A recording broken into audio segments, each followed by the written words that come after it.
왜 예수인가? Why Jesus? 여러분 함께 은혜 받기를 원합니다. Why Jesus? 예수님이 팔레스타인에 나타나셨습니다. 어느 날 불쑥. 그랬더니 이 이스라엘 땅에 혼돈이 옵니다. 참 아이러니컬한 일이 일어난 겁니다. 그들은 지난 수백 년 동안 메시아가 오기를 기다렸는데 그 나사렛에서, 저 시골 갈릴리죠, 나사렛에서 젊은 사람이 불쑥 나타나서 내가 당신들이 기다려왔던 그 메시아요, 이렇게 말을 하니까 사람들이 흥분을 하고 나라가 혼란 속에 빠지게 되었습니다. 당시 유대교의 그 종교 지도자들은 메시아를 기다렸습니다. 이것은 사실이었어요. 메시아를 기다렸어요. 유대인들 속에서는 조상 때부터 내려오는 전통 혹은 전승이라고 표현합니다. 그 이야기가 있었습니다. 하나님 보좌 우편에 The Son of Man, 그 인자라는 분이 계시는데 그분이 우리 민족을 구원하기 위하여 이 땅에 오시리라.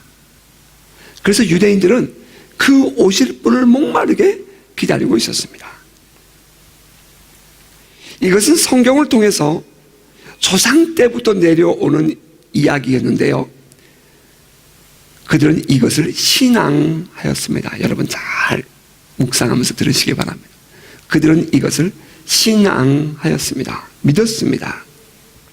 우리는 이것을 메시아 대망 사상 혹은 메시아 대망 기대한다는 뜻입니다. 메시아 대망 신앙이라고 말합니다.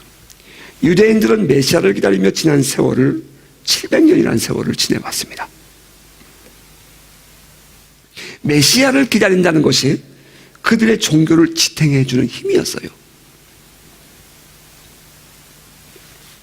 메시아를 기다리는 것이 종교의 중심이었다는 말입니다. 어떻게 생각해보면 그들은 메시아가 오시면 안 될 정도로 메시아가 오기를 기다리는 신앙인들이었습니다. 이제 이게 문제예요. 따라서 그들은 진정으로 메시아가 왔을 때에 그 메시아를 거절하는 우를 범하게 됩니다. 왜냐하면 메시아가 오는 것이 그들에게 신앙이었기 때문입니다. 그들에게 있어서의 메시아는 신앙의 대상으로만 존재해야지 실제로 그 메시아가 오시게 되면 이것은 받아들일 수 없는 일이었던 것입니다. 이것이 유대교 지도자들의 진정한 모습이었어요. 뿐만 아니라 그 유대교의 지도자들은 모세 때부터 내려온 율법을 지키는 것을 신앙생활을 잘하는 것으로 생각을 했습니다. 그들의 신앙은 율법과 제사 중심이었죠. 다시 말하면 말씀대로라는 그 이름 하에 율법을 지켜 행함으로 구원을 받는 신앙을 강조했습니다. 그들은 하나님의 율법을 따라 살기 위해서 온갖 노력을 다합니다. 거룩하게 살기 위해서 그들은 애를 썼습니다. 혹여나 율법에 거슬리지 않기 위해서 그들은 수많은 규례와 법도를 또 만들어냅니다. 그리고 그들은 그것을 지키는 것을 신앙생활이라고 생각했죠. 그들은 그 신앙생활에 지난 수백 년 동안 길들여져 있었습니다. 어느 누구도 그들의 가르침에 대해서 아니요 라고 말을 하면 이것은 큰 문제였습니다. 그들은 자기들의 가르침 외에 그 어떤 가르침도 받아들일 수 없었습니다. 뿐만 아니라 그들은 자기들이 인정할 수 있는 대로만을 고집했습니다. 이 유대의 종교 지도자들은 그 당시에 자기들이 인정할 수 있는 대로라는 말은 지난 역사 속에서 흘러내려오면서 수용되어지고 받아들여지고 전해 내려오는 그 종교적인 상식이라는 것이 있었습니다. 그 상식적인 종교, 매우 보편적이고 많은 사람들이 받아들일 수 있는 것들, 그 유대교 안에서 그들은 그것만을 주장합니다. 다시 말하면 우물안 개구리처럼 말입니다. 자기들만의 민족 속에 흘러내려오는 그 문화의 정서, 신앙생활을 고집하고 또 무엇인가 새로운 하나님의 섭리에 대해서는 수용하지를 못합니다. 제가 언젠가는 유튜브에서 미국에 있는 한 교회의 집회를 영상에 올려놓고 비난하고 비평하는 것을 본 일이 있습니다. 그 영상 중에는 찬양팀이 찬양을 하다가 아프리카 찬양을 하는 내용이 들어있었습니다. 예, 정말 아프리카적이었습니다. 그러자 그 영상을 올려놓은 제작자는 뭐라고 말했냐면, 이것은 아프리카의 부두교의 노래를 부르고 있다며 비난하는 자막을 밑에다가 영어로 실었습니다. 여러분, 저는 아프리카 집회를 다녀왔습니다. 아프리카 찬양은 우리들이 부르는 찬양과 전혀 다릅니다. 느낌도 다르고 노래의 분위기도 다릅니다. 그것은 아프리카인들의 영성이 깃들어져 있기 때문입니다. 자, 이런 찬양의 분위기가 다르고 모습이 다르다고 해서 그들의 찬양이 잘못된 것입니까? 우리 선교사님, 우리 가정에 여기 와 있어요. 필리핀에 찬양하는 모습도 다릅니다. 제가 필리핀 가서도 집회를 했어요. 필리핀 찬양 모습, 제가 그때는 녹음을 못 해봤죠. 아이폰이 없었으니까. 그런데 또 분위기가 다릅니다. 제가 어렸을 때였습니다. 그때 저는 아주 전통적인 장로교에서 성장을 했어요.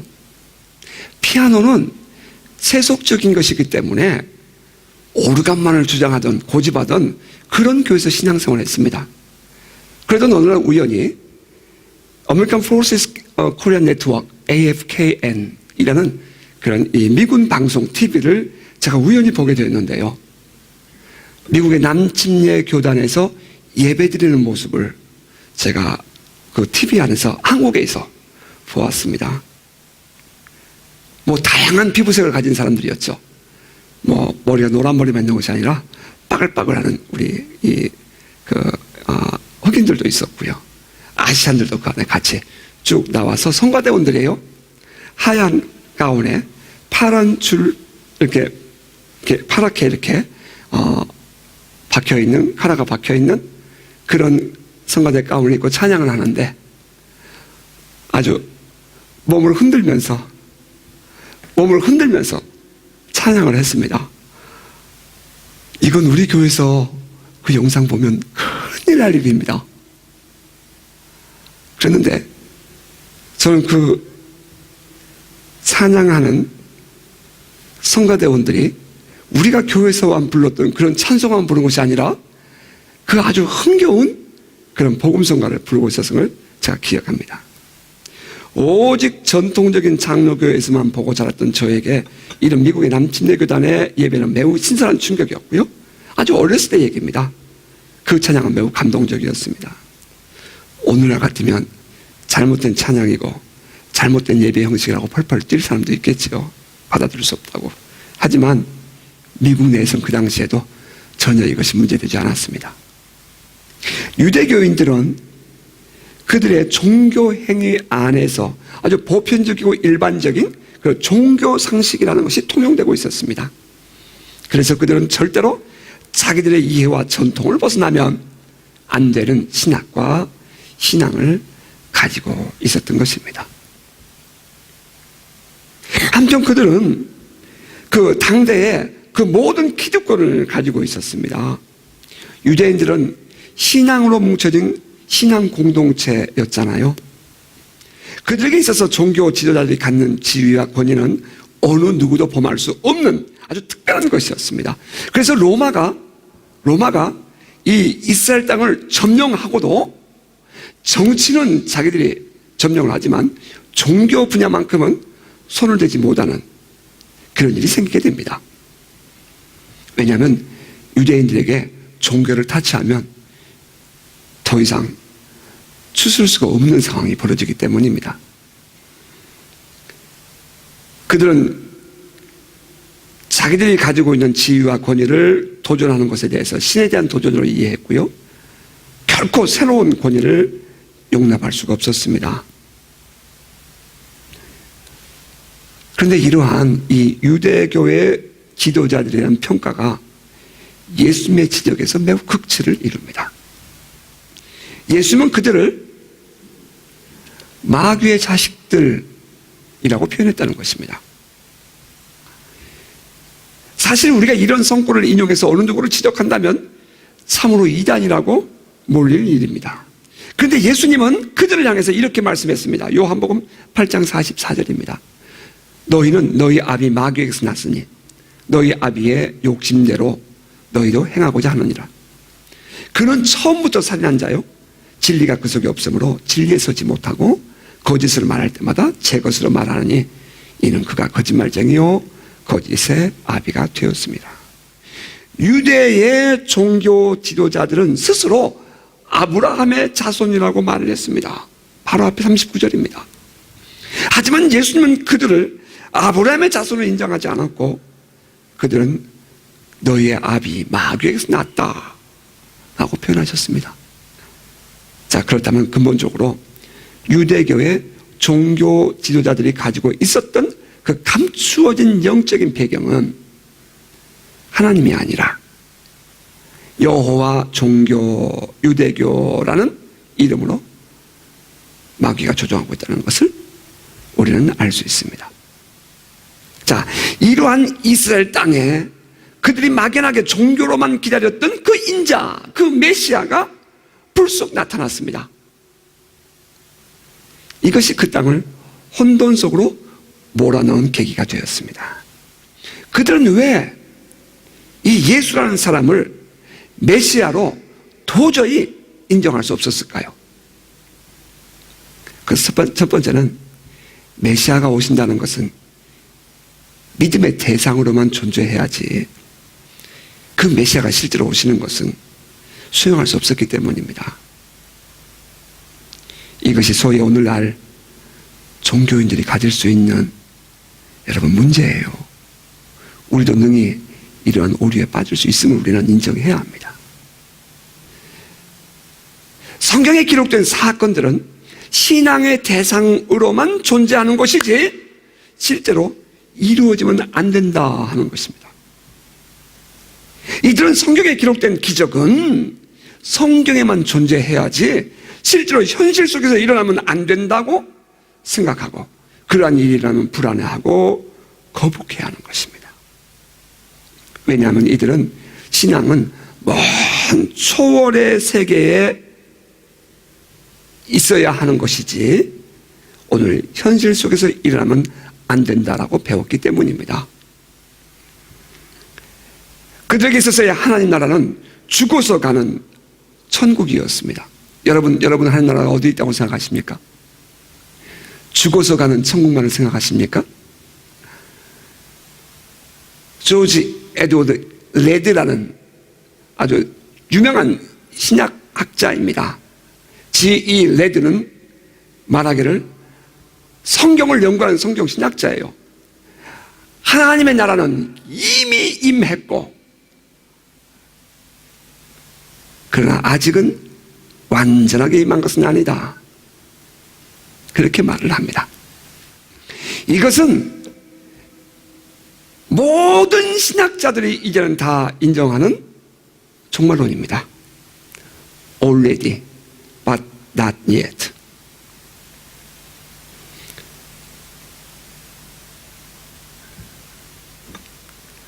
하나님 나라에 대한 이해는 이미 수많은 성경학자들이 인정하고 있고 신앙인들이 누리고 있다는 데에서 다시 말하면 이미 하나님의 나라가 우리에게 임했다라는 이 사실을 받아들이는데 그것을 누리고 있다는 데에 대해서 우리는 다시 한번 우리들의 신앙생활을 돌아보아야 할 필요가 있습니다. 메시아가 오시리라 하는 것은 단순한 신앙의 대상이 아닙니다. 메시아가 오시리라 이것은 삶이어야 했습니다. 따라서 메시아가 오셨다는 것은 하나님의 말씀의 성취였고 신앙의 현실이라는 것을 증명하는 중요한 동기가 되었습니다. 여러분, 이 말씀에 살짝 치용해 볼까요? 물론 본문엔 제가 기록은 안 했습니다만 성령이 오셨습니다. 성령이 오시옵소서. 사람들이 성령이 오시옵소서 그렇게 말합니다. 그런데 막상 성령이 우리가 보고 경험하고 만져질 수 있도록 나타났을 때는 여러분 어떻습니까? 불안해지고 여러분 안에 거부감이 일어나지 않던가요? 이게 지금 우리들의 신앙이 생활이 되지 못한, 현실되지 못하는 그런 괴리인 것입니다.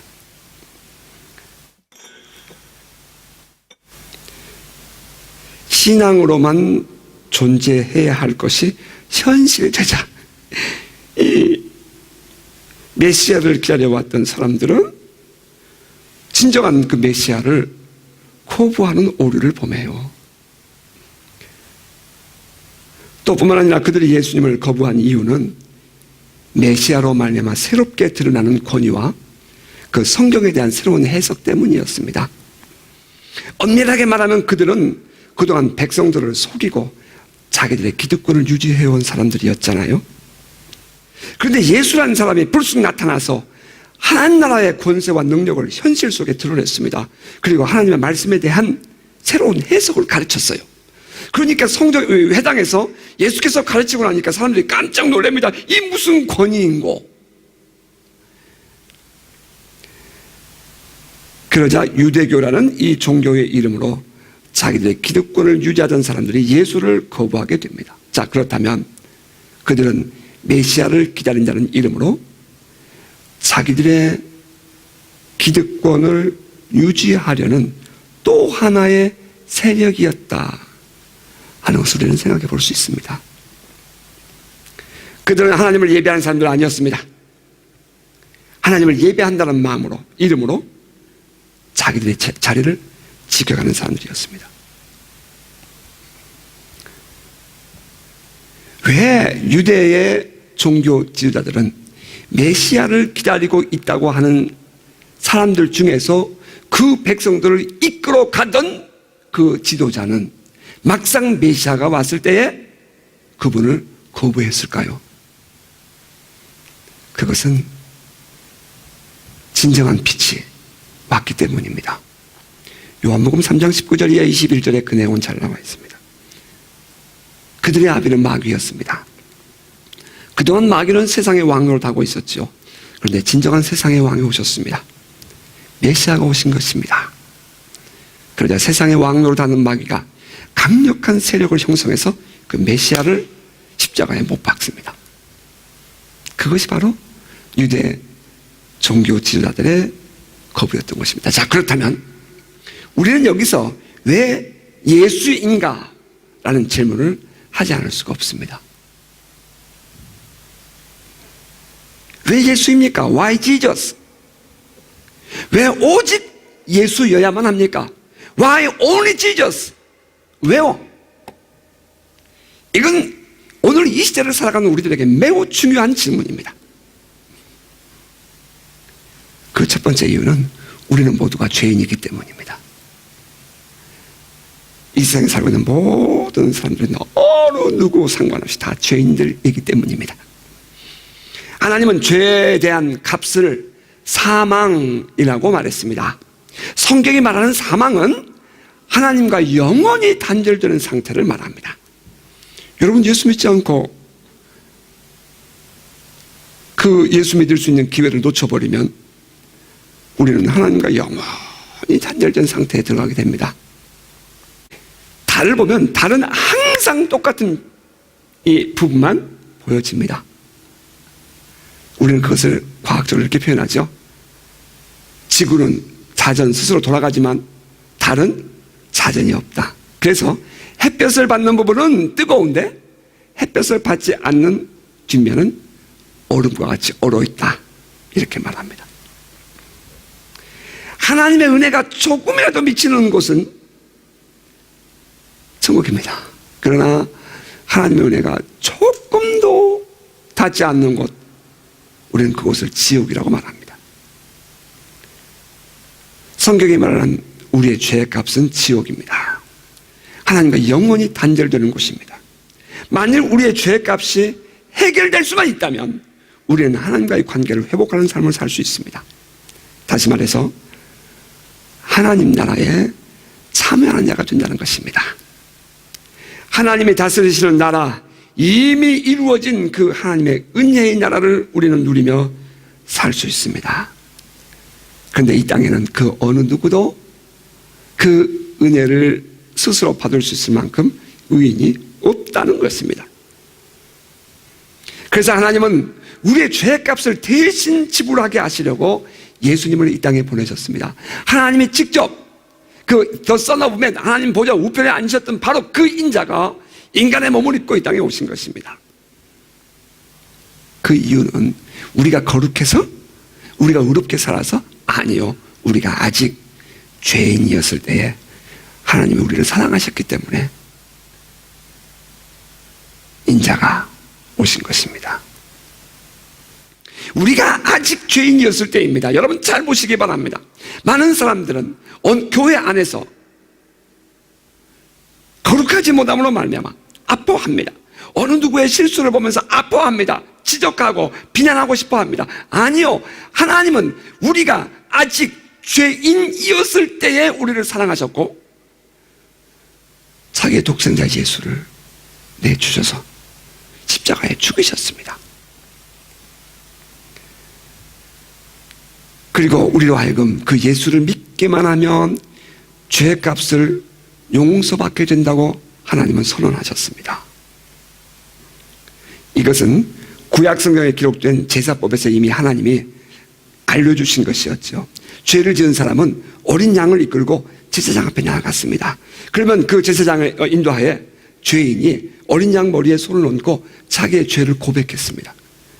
그러면 하나님은 그 어린 양이 이 사람의 죄를 가져간다라고 인정해 주었습니다. 여러분, 아니 내가 내 죄를 양 머리다가 여러분 강아지 머리다가 손을 얹고 내가 죄를 졌다 이렇게 고백한다고 해서 그 죄가 강아지한테 갑니까? 그 죄가 어린 양에게 가겠어요? 그런데 하나님은 말씀하시기를 그것을 하나님이 그렇게 인정해 준다는 것입니다.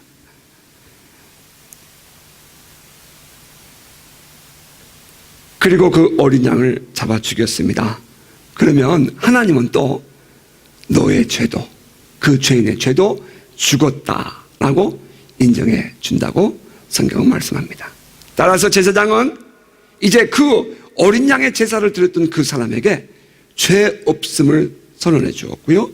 이제 이 사람은 그 다음부터는 죄에 대한 죄책감이나 어떤 불안감을 다 떨쳐버리고 하나님의 은혜를 누리는 사람으로 자유롭게 살 수 있게 되었습니다. 왜냐하면 죄값이 이미 지불되었기 때문입니다. 죄 없으신 예수님께서 십자가에 죽으셨습니다. 그 예수 앞에 나의 죄를 고백하고 주의 이름을 부르는 자는 죄사함을 받고 의롭다 여기심을 받는다고 성경은 말씀합니다. 이 세상에는 어느 곳에도 우리의 죄를 위해 대신 죽어주신 분이 없습니다. 우리가 아직 죄인 되었을 때에 하나님 우리를 사랑하시고 허락하신 축복입니다. 우리가 착하고 의로워서 하나님이 독생자를 주신 것이 아닙니다. 우리에게는 스스로 구원할 힘이 전혀 없습니다. 따라서 우리가 예수를 믿기만 하면 구원을 받습니다. 그러므로 오직 예수밖에 없습니다. 왜 우리가 오직 예수를 주장해야 합니까? 그것은 예수님께서 나의 죄값을 지불해 주셨기 때문입니다. 나의 죄를 용서받을 수 있는 길은 오직 only Jesus, 예수님밖에 없습니다. 여러분 믿으십니까? 뿐만 아니라 왜 우리는 only Jesus라고 말을 하는 것일까요? 이 세상의 참된 왕은 예수밖에 없기 때문입니다. 예수께서 요단강에서 세례 요한에게 세례를 받으실 때에 하나님은 예수에게 왕으로서의 대관식 코로네이션을 베푸셨습니다. 예수께서 세례를 받으시고 곧 물에서 올라오실 새 하늘이 열리고 하나님의 성령의 비둘기같이 내려 자기 위에 임하심을 보시더니 하늘로부터 소리가 있어 말씀하시되 이는 내 사랑하는 아들이요 내 기뻐하는 자라 하시니라. 예수님께서 세례를 받고 요단강에서 올라오실 때 성령이 그 위에 임하셨습니다.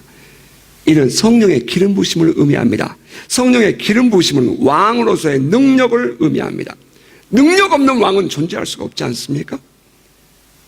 또 그리고 하늘로부터 들려오는 소리가 있었습니다. 이는 내 사랑하는 아들이요 내 기뻐하는 자라. 여러분, 이 말은 왕이 자기 아들 왕자에게 이제 왕위를 계승할 때 사용하는 관용구입니다.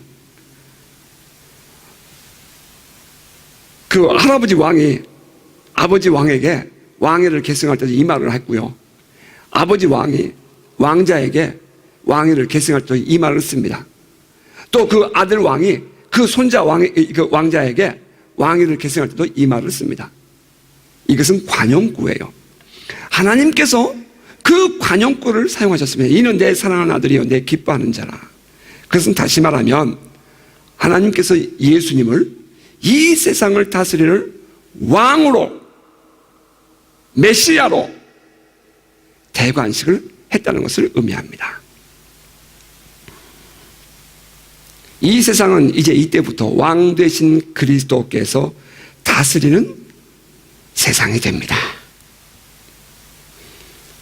자, 그런데 세상은 여전히 마귀가 막노릇하고 있었잖아요.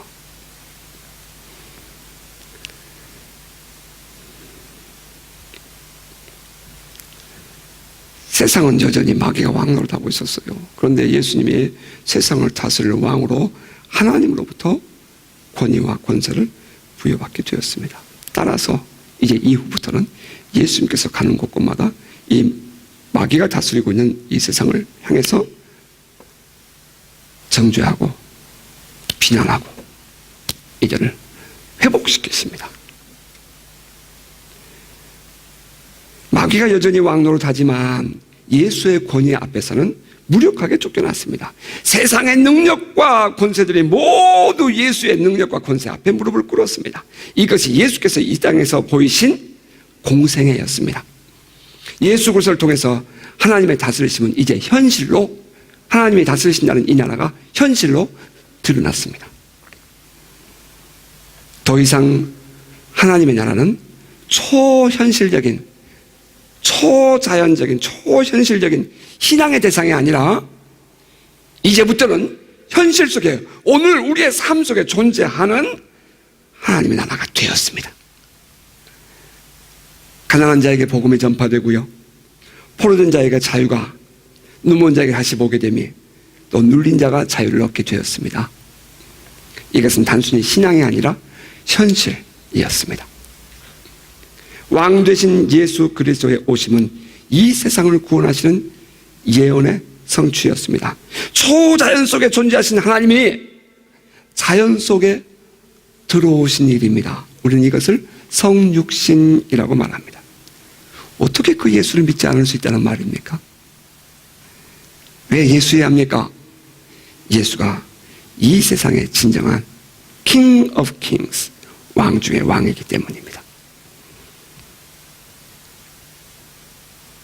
또한 우리가 이 예수, 왜 예수여야 하는가라는 질문 앞에서 우리가 생각하게 되는 것은, 우리는 예수를 통해서 하나님의 자녀, Son of God, 하나님의 자녀가 되는 축복을 받기 때문입니다.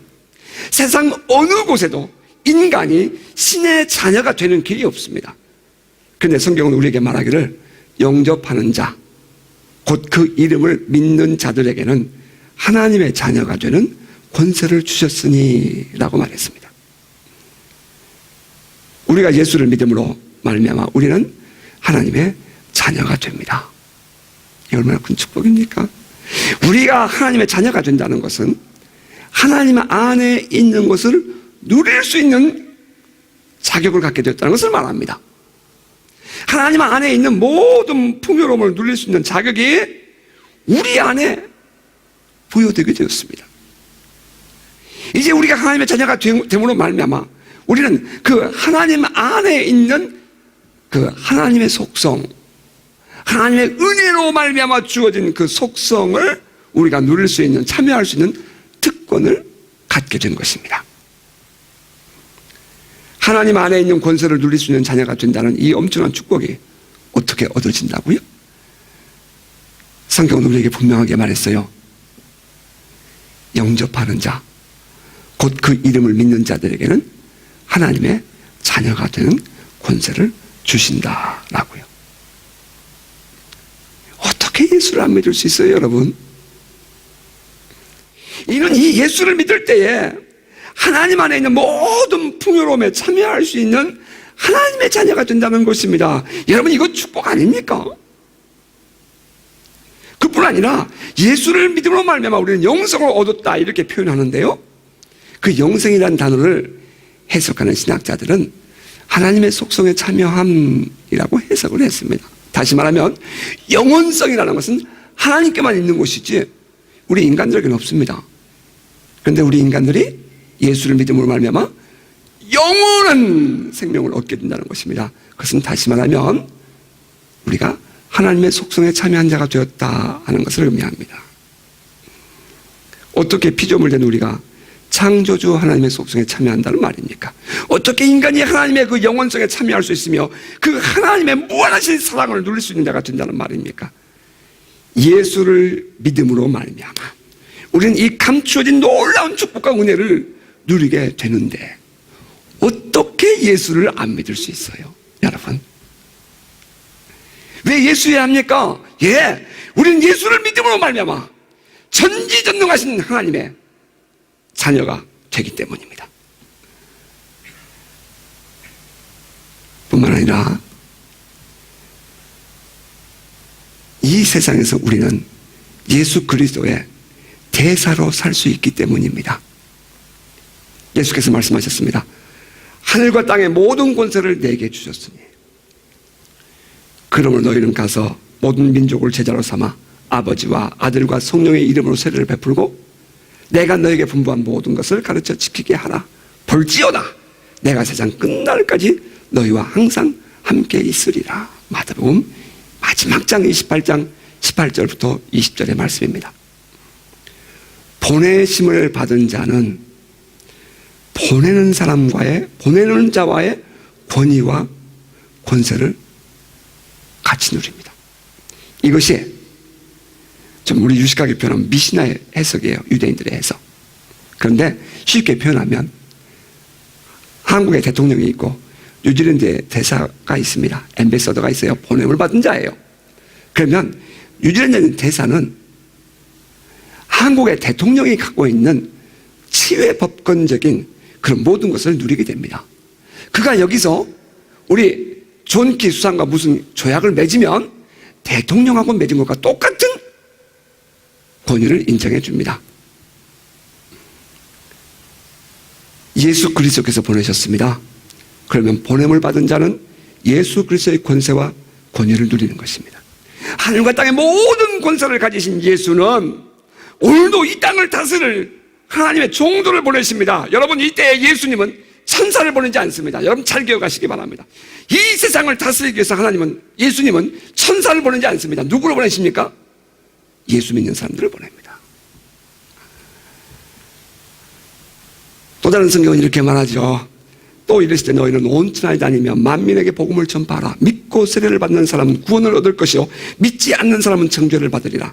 믿는 자들에게는 이러한 표적이 따르니 곧 그들이 내 이름으로 귀신을 쫓아내며 새 방언을 말하며 뱀을 집어올리며 무슨 독을 마실지라도 해를 받지 아니하며 병든 사람에게 소를 얹은즉 나으리라. 이처럼 놀라운 기적의 삶이 예수를 믿는 믿음 안에 있는데 여러분 어떻게 예수를 믿지 않을 수 있어요? 마지막으로 왜 예수여야 합니까? 그것은 이 세상에 우리를 구원할 다른 이름이 없기 때문입니다. 성경은 이렇게 말합니다.